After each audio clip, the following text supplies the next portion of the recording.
What's up, Outlaws? I'm Gary Janess, also known as Native Outlaws Most Wanted. And as always, I'm doing a live feed, so you know that this page is for natives by natives. And like the sign says, I'm here to talk about Return of the Mettah, Part 2. Right? So basically, what that's all about, this right here, land back. And specifically, ancestral land, my ancestral land. So also, you hear it all the time, land back. But what does it mean?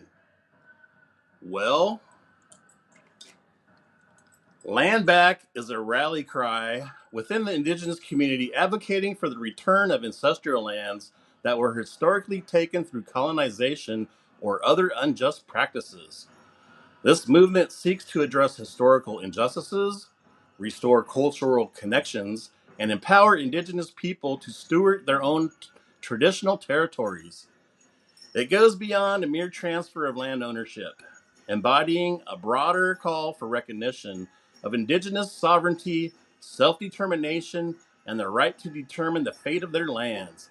Land back is a powerful assertion of indigenous rights and a pathway towards healing the wounds of colonialization. Pretty powerful, right?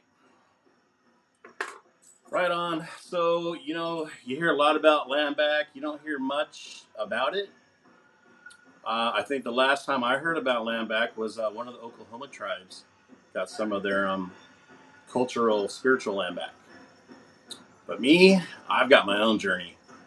I'm here to share that with you. So before I get started, I want to talk about the powwow behind me. So all the powwows that I'm going to be playing tonight, these are powwows from Chemawa Indian School. So, and I say that because Chemawa Indian School is the residential school that my mom was sent to when she was young.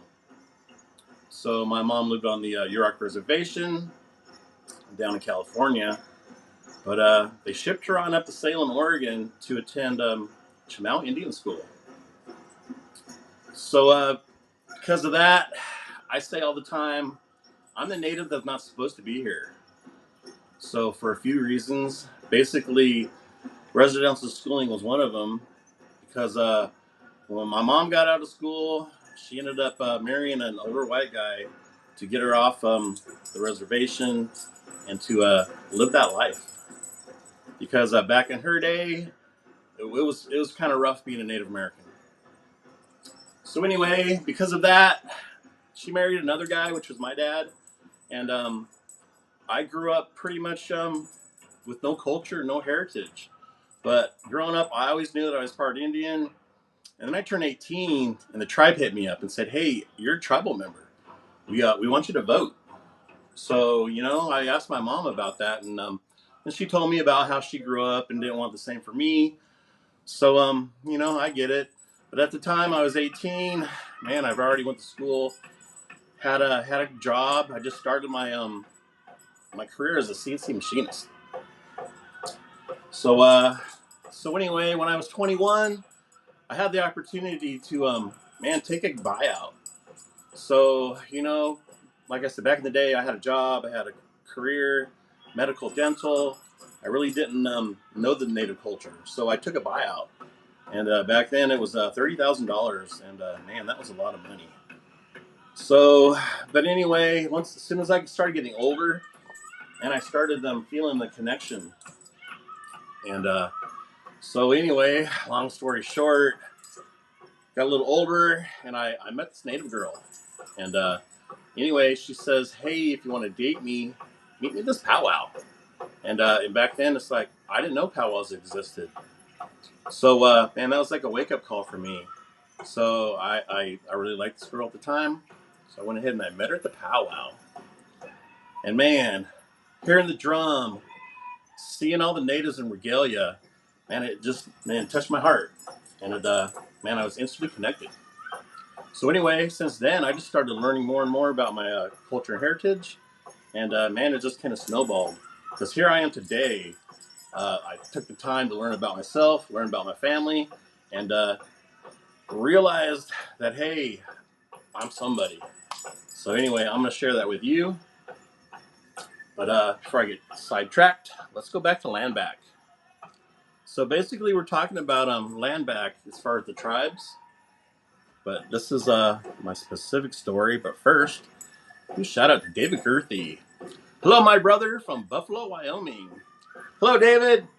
Thanks for tuning in. Hope you're having a good New Year. And right now, you're going to hear my story about returning to my ancestral land. Just part 2, though. So part 1 was basically, I talked about the hearing that I attended. So it was me, my sister, the judge, BIA agent, and a representative from the York tribe. So we had that hearing on September 11th. So I talked about that. So that was part 1. Part 2 was going to be the summary of that hearing. And that's what I'm going to talk about today. And then part 3 is going to be the distribution of my land. So I'll be heading out to California, and I'll be taking video down there. I'll survey my property and talk about it. J. Stephen Lee, Native Outlaws. I love your page, brother. Good evening from Window Rock, Arizona. Right on, brother. Thank you for tuning in and sharing your support. I appreciate you. Johnny Fadley. Hello from Bristol, Tennessee. Right on, Johnny. Happy New Year to all of you. It's going to be Happy New Year for me because this year I'm going home. That's what I'm talking about. So anyway, back to land back. Well, land back is cool and all, but I'm talking about ancestral land because this is how I feel. I'm made of ancestral magic, motherfucker.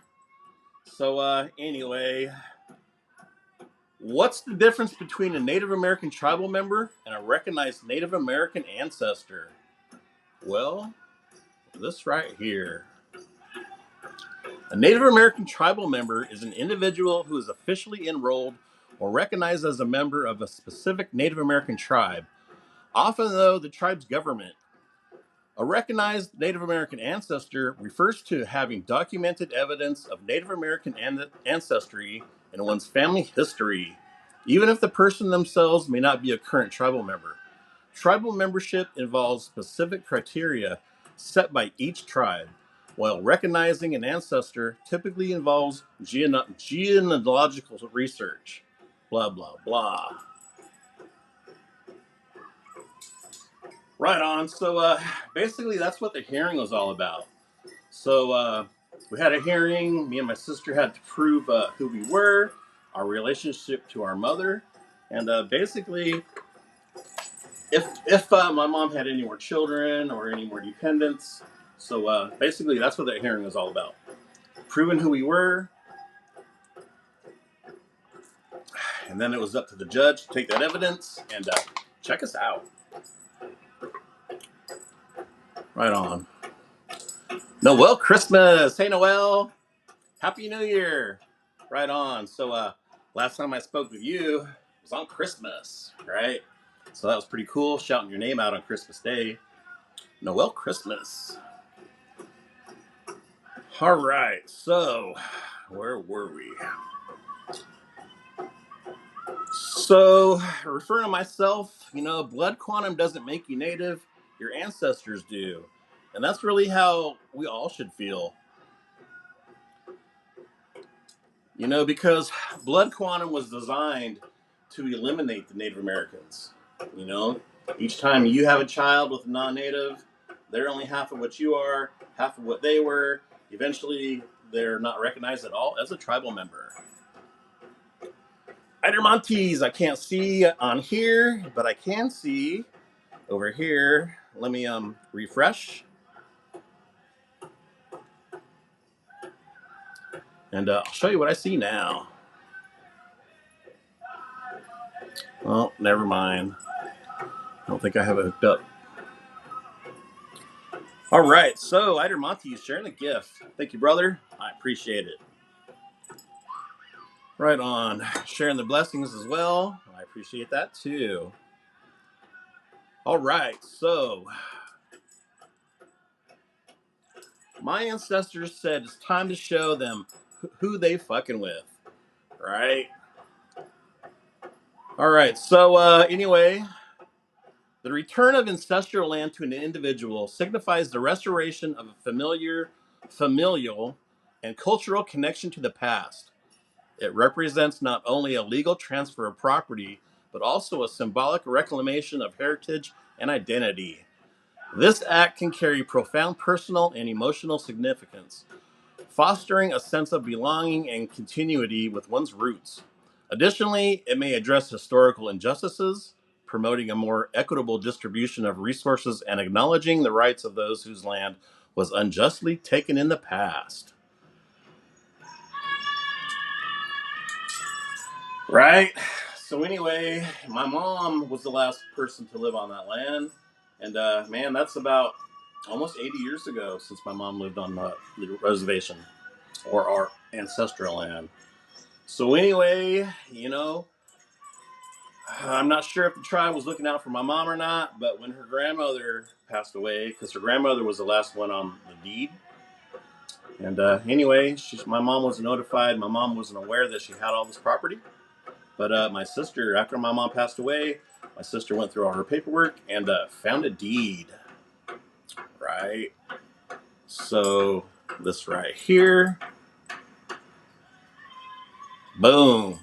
So this was the deed for my mom's grandmother that raised her, Nellie Mettah. And that was signed in 1925 by Calvin Coolidge. So he was president at the time. Right on. So me and my sister, we went down to California in 2015. We hit up the tribe with all the paperwork that we had. And it was up to them to, find out if it was our property or not. But anyway, that was 2015. Here we are, 2024. Finally getting our land back. Right on. So I'm going to go ahead and finish talking about the ancestral part. All right, I already got that. All right, so anyway, I want to also talk about the difference between tribal land and ancestral land. So I was born a York tribal member, but I'm Mettah clan. And the Mettah clan was one of the four great houses of the Californian tribes. So what the great houses were, they were an aristocracy, pretty much a government. So an aristocracy is this right here. Boom. Among Native American tribes, an aristocracy typically refers to a system where leadership and influence are concentrated within a select group or family. This select group often possesses significant spiritual, political, or military prowess, earning them a revered status within the community. Leadership positions might be hereditary or earned through achievements, fostering a sense of community and authority. So basically, we governed the smaller tribes. So we also held spiritual significance as far as items that needed to be used in cultural dances, prayers. Also, we pretty much enforced the death sentence. So anyway, so the great houses have kind of been dismantled, but anyway, we're coming back. So like I said, I met. I have two sons. They're coming with me, and my brother and my sister has some children. They may be coming back too, but also we're here to reclaim our position. As Mettah. Return of the Mettah is what it's all about. Ider Montes. Sorry, I was on YouTube. How am I here? Right on, I see you loud and clear. So, I appreciate it when people hit me up or follow me on YouTube as well, especially if they're doing both, like Ider Montes. Thank you, brother. All right, so anyway, I'm here to talk about land that's been passed down. Ider Montes, super, right? Sometimes Facebook is kind of iffy. It's not always your fault. Sometimes they're trying to censor my stuff too. But anyway, right now, me and Facebook, we're getting along pretty good. So they're letting my videos be seen, and I'm hitting big numbers with them. Also, I'm able to invite 1,000 people every day. But so I've been averaging about 1,000 new followers every 3 days. So that helps me reach more people and helps me support the Native community. Eat Guerrero de la Luz Brula Sour. Wow. Man, that was a mouthful, bro. But thank you for taking the time, doing a shout out. I try to reach every one of them. All right, so why are we here? Well, right here is part 2. This is the summary of the hearing that I had on September 11th. It was signed on December 7th, and I received it about 2 days after that. So anyway, basically what it is, it's from the United States Department of the Interior. And in case you didn't know, that's run by Deb Haaland, right? We have Native American in high office. So thank you, Deb, for helping this happen. So basically, it's in the matter of the state of Ella J. Wilson, or Ella J. Janess. And she is the Cease Yurok tribe of the Yurok Reservation, California Indian. That's her identification number. It's all blurred out. But this is notice to all persons having or claiming an interest in the subject matter of this proceeding. So notice is given that a decision was entered in the above estate, a copy of which is attached. The decision becomes final 30 days from the date of mailing of this notice, which was December 7th. So within the Office of Hearings and Appeals, blah, blah, blah. Right on. So anyway, if the petition is based upon newly discovered, so anyway, it's just for people that want to claim it, but we've already proven that only me and my sister are the remaining defendants, or the remaining heirs to this land. So no claim shall be made and no distribution shall be made during the pendency of proceedings following the filing of this petition of hearing, except as specifically authorized by the judge.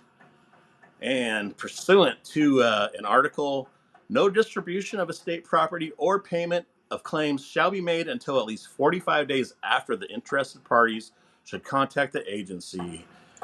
So particular notice is given to parties named in the attached list to all other persons having claims or accounts against the descendant.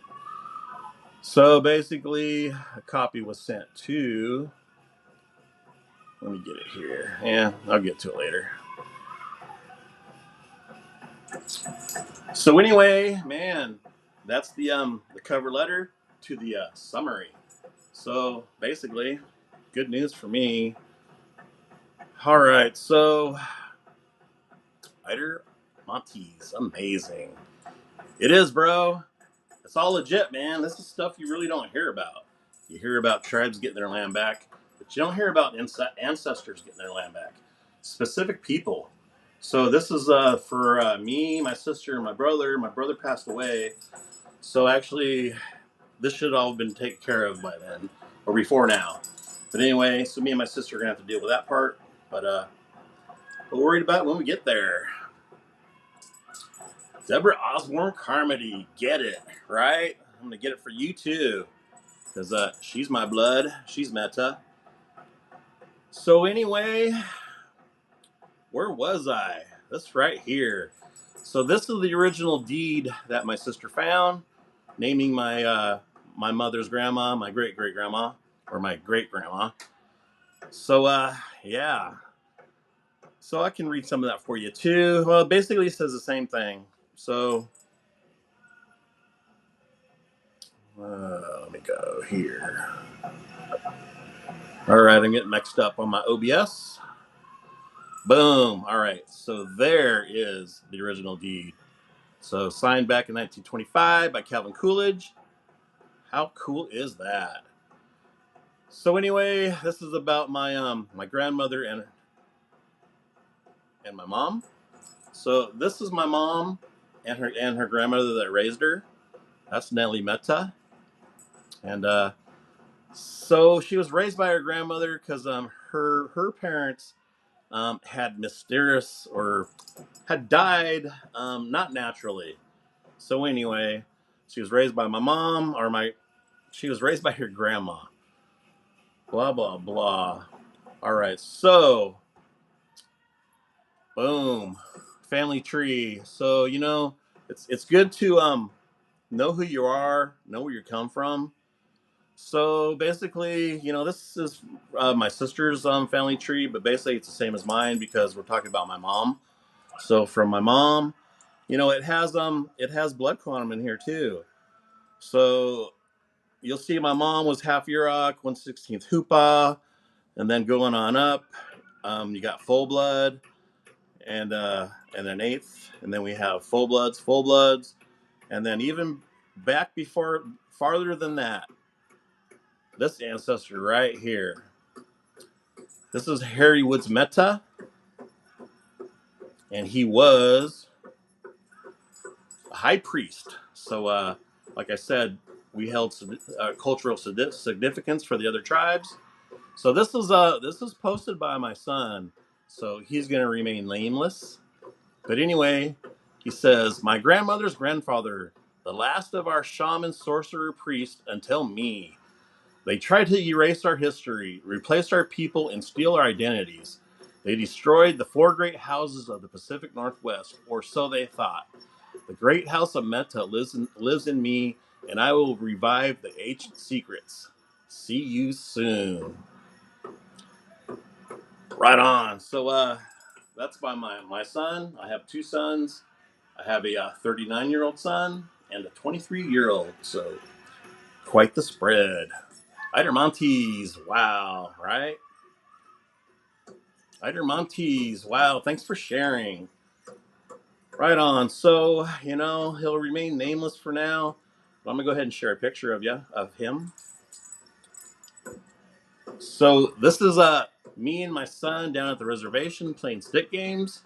So there's me on the left. That's my son right next to me. Standing next to him is Charlie Myers. Standing next to him is Frankie Joe Myers, who is the tribal chairperson today of the Yurok tribe.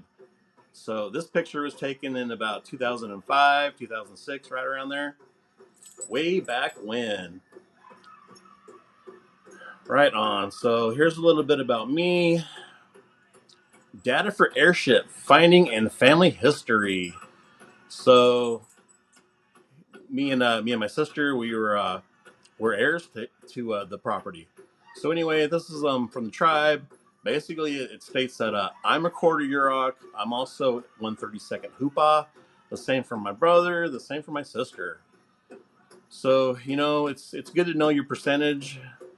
But with that, my sons are the last of the tribal members, because if they don't hook up with a native, man, they won't have enough blood quantum to be a tribal member. So being part of the tribe, you can lose your status. You got bloodlines. There's also other ways to lose your tribal status. Man, that's just not right. Lita Chi, thanks for sharing. Thank you, Lita. Thanks for tuning in, listening to what I have to say. So, talking about land back, I'm talking about ancestral land. And like I mentioned before, man, I gave up my tribal status back when I was 21. But that doesn't affect ancestral land because, like I said, all I have to do is prove my lineage. And I did.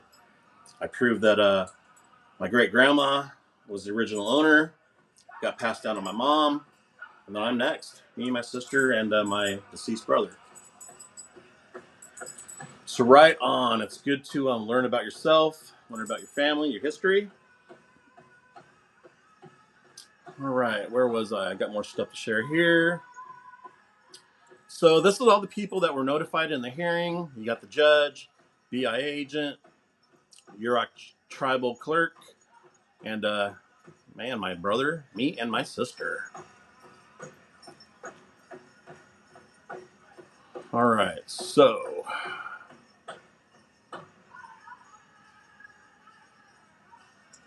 So, I mean, I have a lot of stuff here to go through.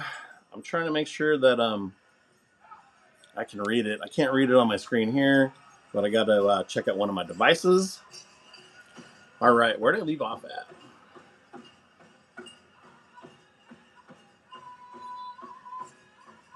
All right, I think I'm ready.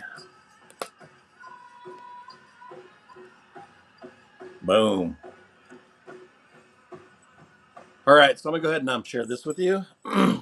So, in the matter of Ella J. Wilson, Ella J. Janess, the decision was made. After notice served and posted as required, a hearing in this matter was held by telephone at Sacramento, California, September 11th, 2023, to determine the heirs and settle the trust and restricted property estate of Ella J.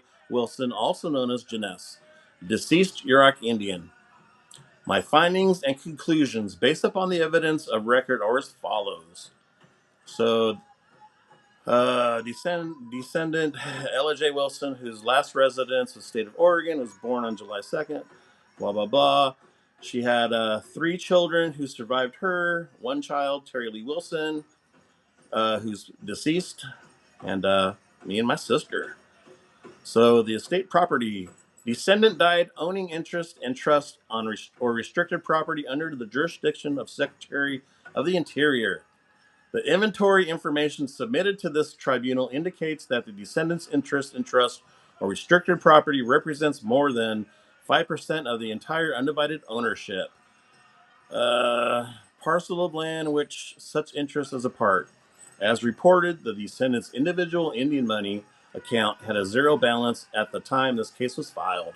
The balance must be verified by the Bureau of Trust Funds Administration prior to distribution. However, and this decision still addresses distribution of IIM account funds in case such funds are or have been deposited.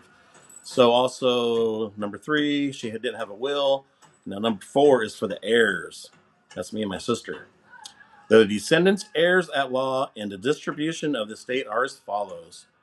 Trust personality in or due and payable to the descendants' individual Indian money account as the descendant's date of death, and trust or restricted interest in land that are equal to or greater than 5% of the entire undivided ownership of the parcel of land of which such interest is a part, as evidenced by the descendants' estate inventory of the time of the insurance of the decision, together with any income generated by said particles after the descendant's date of death, shall pass in accordance with the American Indian Probate Reform Act of blah, blah, blah.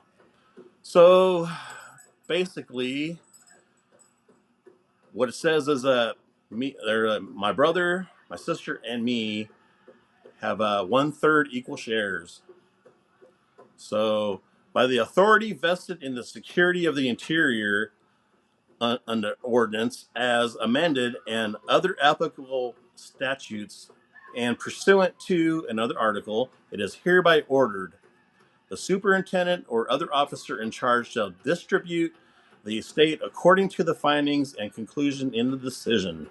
Under an article, no written transcript of the hearing was made. The names of those persons who attended the hearing are set forth on the attendance roster included in the record. The verbatim recording of the hearing will be retained until the appeal period has expired. I certify that this decision is based upon all evidence of record in this matter.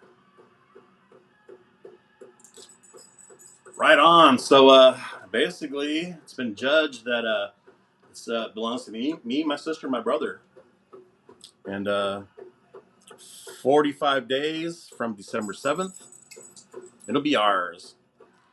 Love that land back, right? Me too. So it's taken since 2005 or 2008, 2005, 2008. Don't remember. Oh wait, man, I'm losing my dates. 2015. Shit. Anyway, it's been like 8 years, man, going through all this. So just recently, I went down to California to deal with the tribe. Of course, our offices were closed due to COVID. And I had to get on the phone with the BIA agent, chase her down, go above her, go above them. Man, all these phone calls, emails. So that's stuff I was going to talk about, but man, it's just too much red tape, paperwork. I'm just waiting for the good stuff. This good stuff right here. Montes, yeah. So anyway, there's one more thing I wanted to read on here. It is way cool and powerful. Let me get it ready on my phone first. So I got it on my phone so I can zoom in and read it better. All right, so this is the original deed, and man, it's pretty powerful as well. So on the last paragraph down there, so it's written in kind of old style English, so I'm going to do my best here.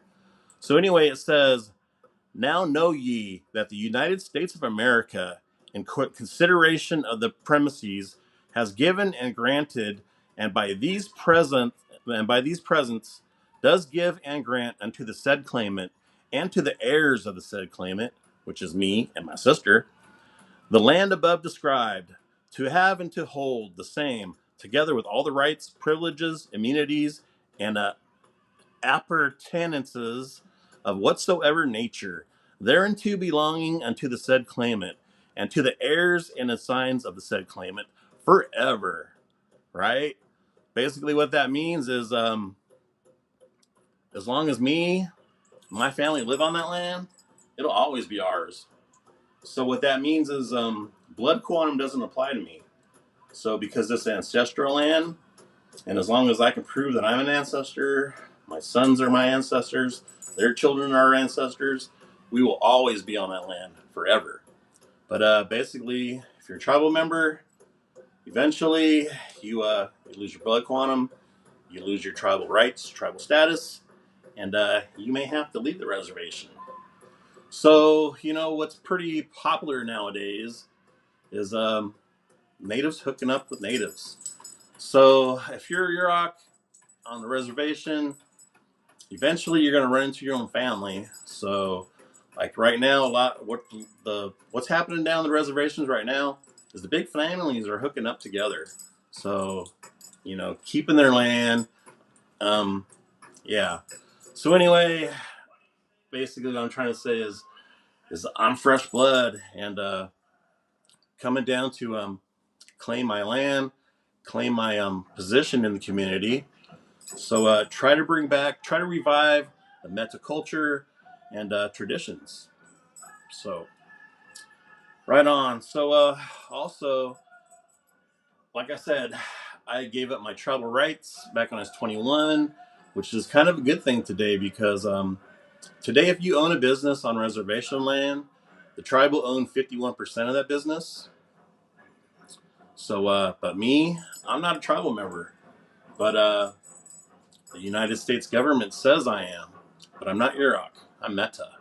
So I'm kind of my own sovereign nation, which is pretty cool. But the rest of my family, they are tribal members. They have their cards.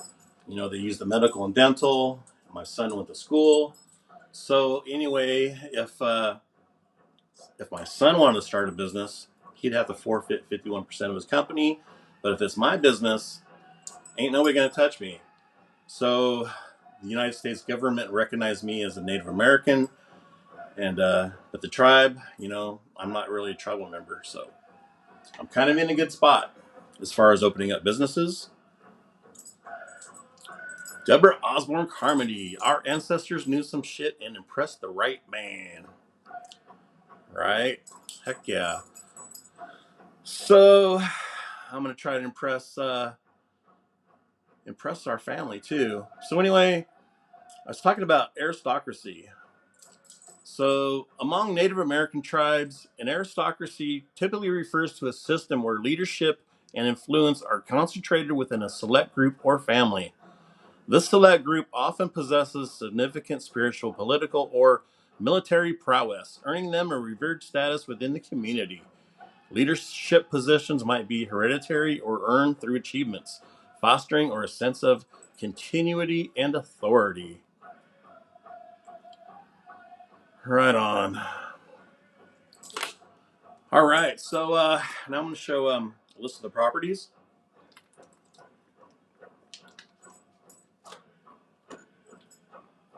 Right on. So I was just at a powwow 2 days ago, New Year's Eve powwow. Had a good time and got to share it with you guys. So check out Native Outlaws. Check out my videos. See some more good stuff.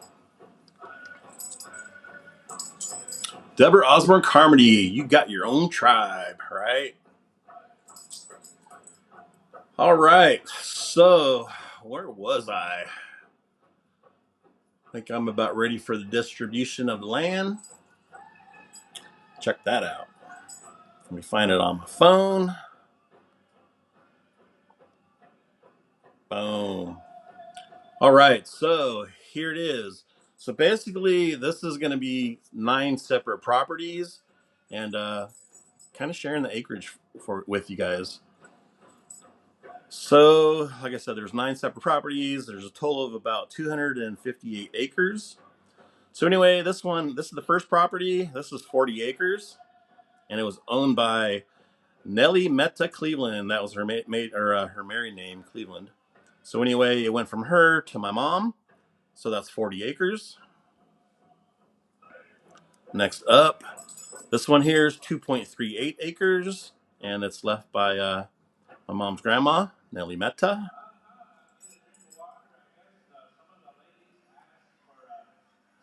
Next up, so this is a total of 96.51 acres.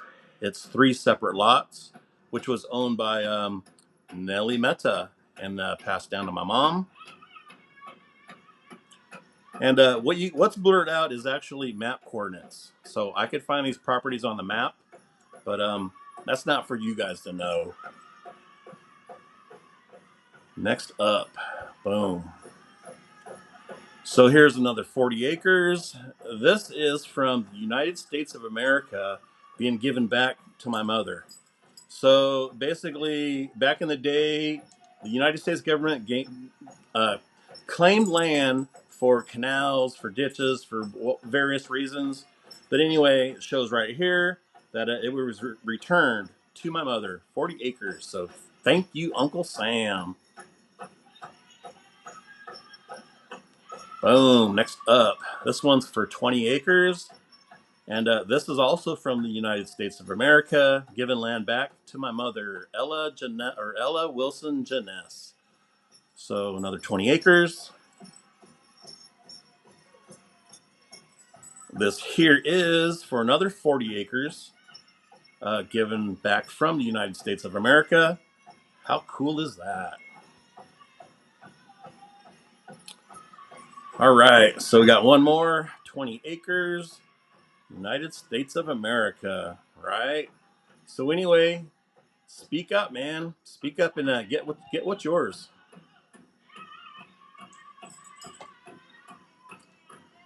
Right on. So April Satchel, also known as Indy 401, we here, right? Loud and proud.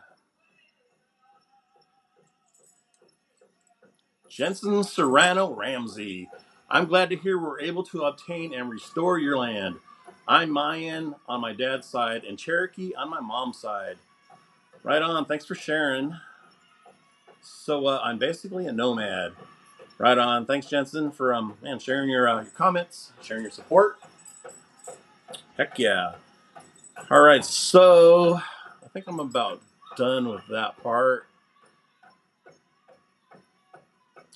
Right on. So anyway, that's 9 separate plots of land. It's a total of 258 acres. Heck yeah. So, man, 45 days from December 7th. That's when I can go down there and knock on the door and say, hey, I want to take a look at my land. But, before that happens, I'll do a phone call. I'll let them know who I am.